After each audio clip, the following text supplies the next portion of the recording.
সম্মানিত দর্শক শ্রোতা, এক ভাই জানতে চেয়েছেন মহিলাদের হাতে জবাইকৃত প্রাণীর গোশত খাওয়া যাবে কিনা। হামিদাও ওয়া মুসাল্লিয়াও ওয়া মুসাল্লিমা আম্মা বাদ। সম্মানিত দর্শক শ্রোতা, সাধারণত পুরুষরাই হাঁস, মুরগি ইত্যাদি জবাই করে থাকে। মহিলাদের জবাই করার তেমন প্রয়োজন হয় না। ফলে কোনো মানুষ মনে করেন কোনো মহিলা মুরগি বা কোনো পশু জবাই করলে তা খাওয়া হালাল নয়। তাদের এই ধারণা ঠিক নয়।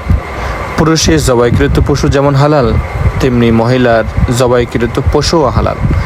বাড়িতে পুরুষ না থাকলে অনেক সময়ও মহিলাদের মুরগি জবাই করতে হয়, এতে কোনো অসুবিধা নেই। মহিলাদের হাতে জবাইকৃত প্রাণীর গোশত খাওয়া সম্পূর্ণ হালাল।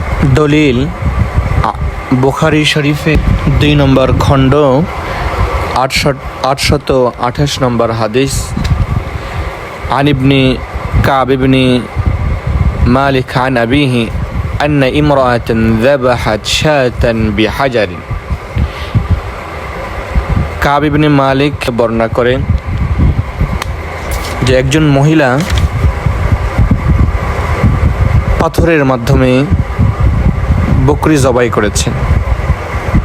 ফাসুইলা নবী সাল্লাল্লাহু আলাইহি ওয়াসাল্লাম আন যালিক।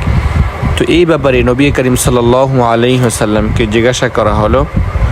ফাআমারা বিআকলিহা। নবী করিম সাল্লাল্লাহু আলাইহি ওয়াসাল্লাম সেই মহিলার জবাইকৃত প্রাণী খাওয়ার অনুমতি দিলেন। আল্লাহু আ'লামু বিস-সাওয়াব।